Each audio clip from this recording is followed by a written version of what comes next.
सीढ़ियों के नीचे पूजा मंदिर कदापि नहीं बनाना चाहिए। रसोई घर में पूजा मंदिर नहीं बनाना चाहिए। बहुत सारे लोग पूछते हैं कि बेडरूम में, तो बेडरूम में भी पूजा मंदिर आप ना बनाएं। जैसे मैंने कहा, एक ही रूम है तो अलग बात है, आप बनाकर पूजा करके और पर्दा लगा सकते हैं। आपको बालकनी में, बहुत सारे लोग कमरे में रहते हैं और देवी देवताओं को बालकनी में रख देते हैं, पूजा मंदिर रख देते हैं। बालकनी में कभी नहीं बनाना चाहिए। आप कमरे में बनाएं, ड्राइंग रूम में भी बना सकते हैं। पूजा करके आप पट बंद कर सकते हैं, जैसे भी जहां भी आपको सुविधा हो। इन दिशाओं का ध्यान रखते हुए आप पूजा मंदिर बनाएं। गलत दिशा में पूजा मंदिर आपको नहीं बनाना है। कितने देवी देवताओं को रखना चाहिए? पहली बार पूजा मंदिर हम घर लेकर आ रहे हैं तो क्या हमें अपने देवी देवताओं की प्राण प्रतिष्ठा करानी चाहिए? पुराने जो देवी देवता हैं उस नए मंदिर में हम रख सकते हैं कि नए नए देवी देवता भी हमें लेकर आने हैं? इस तरह के बहुत सारे सवाल हैं। तो उन सभी सवालों के जवाब हम इस वीडियो में शेयर करेंगे, जिससे आपको आसानी हो। यदि आप भी अपने घर में पूजा मंदिर ला रहे हैं तो इन बातों का ध्यान रखें। साथ ही कुछ एक बातों का और भी ध्यान रखना है, जो कि बिल्कुल भी गलती आपको नहीं करनी है, पूजा मंदिर से ही संबंधित होने वाली है।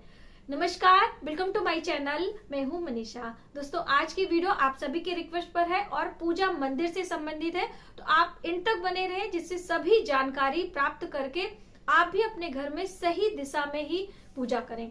जैसे कि वास्तु के अनुसार हर चीजों के लिए दिशाएं निर्धारित की गई हैं। हमारी ये 16 दिशाएं हमारे लिए एक एनर्जी क्रिएट करती हैं, हमारे लिए एक ऊर्जा का कार्य करती हैं। तो आप इन दिशाओं का ध्यान रखें। सबसे पहला सवाल कि हमें अपने घर में पूजा मंदिर कहाँ पर बनाना चाहिए? तो देखिए, आपका घर किस भी मुखी का है, पश्चिम मुखी, पूर्व मुखी, कहीं भी आपको पूजा मंदिर ईशान कोण में बनाना चाहिए। अब ईशान कोण कौन सा है? पूर्व और उत्तर के कॉर्नर को ईशान कोण कहते हैं। पूर्व और उत्तर के कोने को, जैसे ये आपका पूर्व है, ये आपका उत्तर है। अब इसके कोने को 90 डिग्री इधर, 90 डिग्री इधर, बस इतना ही स्पेस आपका होता है। अब चाहे आप पूर्व की वॉल पे बनाएं या फिर नॉर्थ की वॉल पे बनाएं, 90 डिग्री के अंदर ही आपको बनाना होता है। ये हमारे लिए शुभ होता है। वो एक अलग बात है, किसी वास्तु शास्त्री को बुलाकर आप पूरे घर का जो है मैप निकलवाते हैं और वहां पर कहाँ पर 90 डिग्री कहाँ पर पहुंचता है वो अलग है, लेकिन आप छोटा मोटी आप अपने हिसाब से भी आइडिया लगा सकते हैं।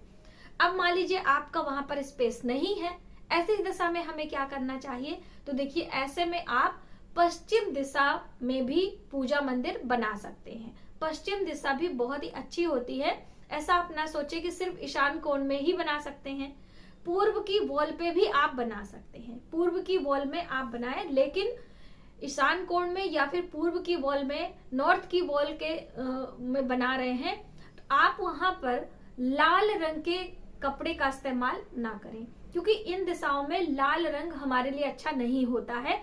जैसे कि हम देवी देवताओं के आसन देते हैं, या फिर तो लाइट कलर का आप चुनाव करें। चमकीले लाइट कलर का, क्रीम कलर आप ले सकते हैं, ऑफ व्हाइट ले सकते हैं, या फिर आप कोई भी कलर हल्के रंग का होगा तो उसका वास्तु के अनुसार कोई दोष नहीं होता है। इस बात का ध्यान रखें।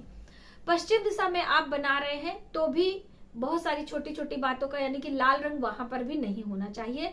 यानी कि जो आपका मंदिर का पेंटिंग है, पेंट आपने करवाया है, वो भी आपको, इसीलिए पूजा की जो मंदिरें होती हैं अक्सर लाइट कलर में आपने देखा होगा, डार्क कलर का पूजा मंदिर नहीं होता है। चाहे आप अलमीरा में रख रहे हो, चाहे आप लकड़ी की अलमारी ले रहे हो, चाहे मार्बल की। तो अब देखिए, अच्छा शुभ यदि हम बात करें तो लकड़ी की ही अलमीरा अच्छी होती है। लकड़ी हमारे लिए शुभता का कार्य करती है। आप लकड़ी का मंदिर लें। अब मान लीजिए आपने पहले से मार्बल का मंदिर ले लिया है, तो आप परेशान ना हो, उसका भी सलूशन है। तो आपने मार्बल का मंदिर लिया है, लकड़ी का नहीं है, तो आप क्या करेंगे? जब हम देवी देवताओं को विराजमान कराते हैं, आसन देते हैं, तो जो आपका फ्लैट वाला सिस्टम है, जहां पर आप देवी देवताओं को बिठा लेंगे, वहां पर एक लकड़ी का पटरा लगा सकते हैं, लकड़ी का, या फिर आप कह लीजिए कि प्लाई का, वुडन का, वहां पर रखकर उसके ऊपर कपड़े बिछाकर देवी देवताओं को आसन दे सकते हैं। इससे मार्बल के जो अशुभ प्रभाव आपके जीवन में आएंगे, यानी कि मार्बल की जो अशुभता होगी वो आपको नहीं प्राप्त होगा। वहां पर लकड़ी आपने लगा दिया है, ठीक ने। अलमीरा जो दीवार में कटिंग हुई रहती है उनमें देवी देवताओं को विराजमान करती है। तो बिल्कुल आप कर सकते हो, लकड़ी के पटरे पर देवी देवताओं को रखना चाहिए। अब मान लीजिए नहीं है तो आप कागज भी बिछा सकते हो, क्योंकि वो आपके घर में है, वो अलग से आपने नहीं रखा है। ठीक है, ऐसा भी करके आप रख सकते हो। लेकिन देवी देवताओं के पूजा मंदिर में पर्दा या पट जरूर होना चाहिए। अब देखिए दूसरी अहम बात कि हम खड़े होकर पूजा करें कि बैठ कर करें। तो देखिए आप चाहे खड़े होकर करें चाहे बैठ कर करें, देवी देवता दोनों से ही प्रसन्न होते हैं। सिर्फ एक बात का आपको ध्यान रखना है कि जब भी आप पूजा पाठ करें तो आपका और देवी देवताओं का कांटेक्ट, जिसे आप आई कांटेक्ट कहते हैं, वो बराबर से होना चाहिए। चाहे आप खड़े होकर कर रहे हैं या बैठ के करें। बिल्कुल जैसे अभी मैं वीडियो बना रही हूँ तो आपका और मेरा आई कांटेक्ट नहीं होगा तो आपको वीडियो देखने में उतना अच्छा नहीं लगेगा, है ना। उसी प्रकार से जब हम देवी देवताओं का पूजा पाठ कुछ करते हैं तो बराबर से यदि हम उन्हें देखते नहीं रहते तो हमारा ध्यान केंद्रित नहीं होता है, हमारा मन चंचल होता है, मन में भटकाव आता है। वैसे भी पूजा पाठ में बहुत कम मन लगता है। हम जब भी पूजा पाठ या मंत्र करते हैं तो मन में बहुत सारी चीज, बहुत सारे थॉट्स आते हैं, लेकिन उन्हें इग्नोर करके आपको लगाना ही है। ये आपका क्लियर हो गया। देवी देवताओं की कितनी प्रतिमाएं रखनी चाहिए। तो देखिए नियम की हम बात करें तो पंच देवी देवताओं की प्रतिमा अवश्य होनी चाहिए। अब पंच देवी देवताओं की प्रतिमाओं के साथ में उनके अलग अलग स्वरूप हैं। जैसे कि हम भगवान कृष्ण की बात करें तो उनके अलग अलग अवतारों की भी पूजा की जाती है। भगवान श्री कृष्ण, भगवान श्री राम, तो उनको भी आप रख सकते हैं। एक देवी देवता की एक से अधिक प्रतिमा न रखें। वहीं पर देवियों की पूजा की बात है तो हम माँ लक्ष्मी की भी पूजा करते हैं, माता दुर्गा भी की भी करते हैं शक्ति के लिए। तो आप ये रख सकते हैं। अब जैसे कि 2 दुर्गा माता रख लिया, 2 भगवान शिव आपने रख लिया, 2 गणेश जी रख लिए, ये आप ना रखें। जो प्रतिमाएं होती हैं और जो चित्र होते हैं उनमें अंतर होता है। तो चित्र एक अलग हो गया, प्रतिमाएं अलग हो गई। ठीक, ये आपका क्लियर हो गया। अब देवी देवताओं की कभी भी प्राण प्रतिष्ठा नहीं की जाती है। गृहस्थ मनुष्यों को अपने पूजा मंदिर में प्राण प्रतिष्ठा नहीं कराना चाहिए। उसका रीजन है, हम गृहस्थ मनुष्य कभी यहाँ पर हैं, कहीं बाहर हैं, हमारे घर कभी किसी का जन्म हो रहा है जिसके कारण जन्म का सूतक लग जाता है, कभी किसी की मृत्यु हो रही है जो कि मृत्यु का सूतक लग जा रहा है, कभी हम अशुद्धि की अवस्था में हैं, कभी हम देवी देवताओं की पूजा करने में सामर्थ्य नहीं, यानी कि हम बीमार हैं, कहीं घर से बाहर हैं, हमारे बहुत सारे कर्तव्य होते हैं, हमारे बहुत सारे रिलेटिव हैं जिनके घर में शादी ब्याह में शामिल होना पड़ता है। तो ऐसे में कुछ ऐसे दिन होते हैं जब हम देवी देवताओं की पूजा नहीं कर पाते हैं।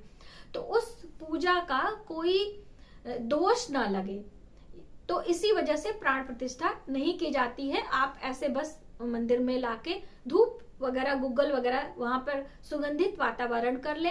वहां का जो नकारात्मक ऊर्जा है, क्योंकि मंदिर जो मार्केट से आप लेकर आते हैं बनी बनाई, उसको किसी ने बनाया है, किसी ने पेंट किया है, तो उसका ऑरा भी उसमें शामिल होता है। तो आप उसे लाएं, उसे साफ कर लें गीले कपड़े से, उसके बाद कपूर गुग्गल की धुनी करके उसकी शुद्धि कर लें, गंगा जल का छिड़काव कर दें, उसके बाद अपने देवी देवताओं को स्थापित कर दें।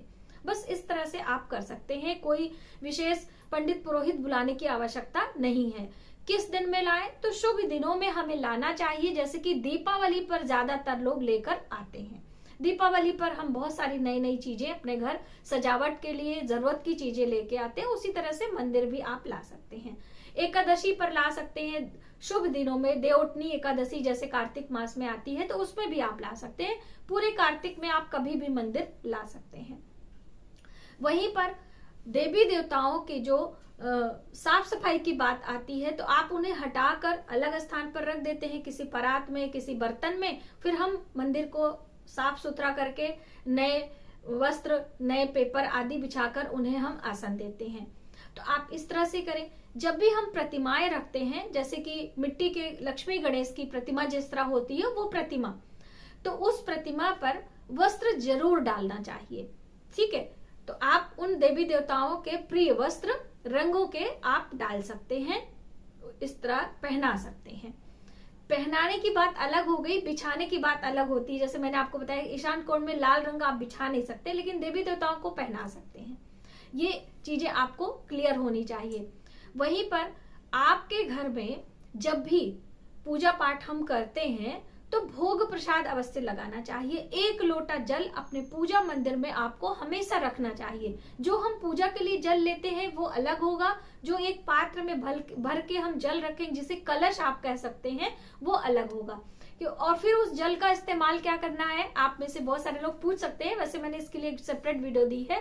तो आप उस जल को दूसरे दिन, जैसे सुबह आपने पूजा प्रारंभ किया तो 1 लोटे में जल पूजा के लिए आपने भरा, एक पात्र में जल भर के पूजा मंदिर में रख दिया। अब पूजा समाप्त हो गई है, दूसरे दिन या फिर संध्या के समय उस जल को आप किसी गमले में डाल दें, या फिर आप अपने रसोई में खाने पीने के इस्तेमाल कर दें। लेकिन वो जल यदि आपने ढक के रखा है तो गलती से यदि वो जल खुला रह गया तो वो आप किसी गमले में डाल सकते हैं, क्योंकि खुले जल का इस्तेमाल हम नहीं करते हैं, खुले नमक का इस्तेमाल नहीं करते, कटे हुए प्याज का इस्तेमाल नहीं करते हैं।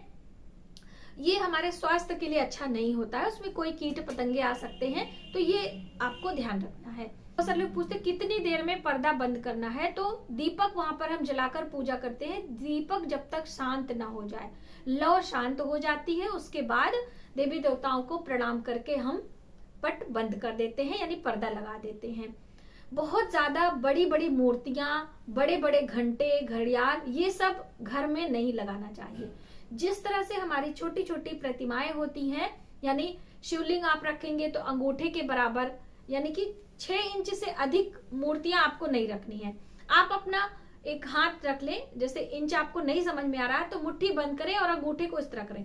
इतनी बड़ी मूर्ति प्रतिमा आपको रखनी है। कागज की प्रतिमाएं रख रहे हैं तो आप थोड़ा सा और भी बड़ा कर सकते हैं। मूर्तियों की लंबाई के बारे में इंचेस की बात होती है, तो ये भी आपको ध्यान रखना है। आज की वीडियो में बस इतना ही।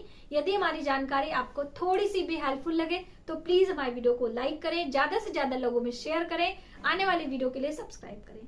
मिलते हैं एक नई जानकारी के साथ नए वीडियो में, तब तक आप अपना ख्याल रखें। जय माता।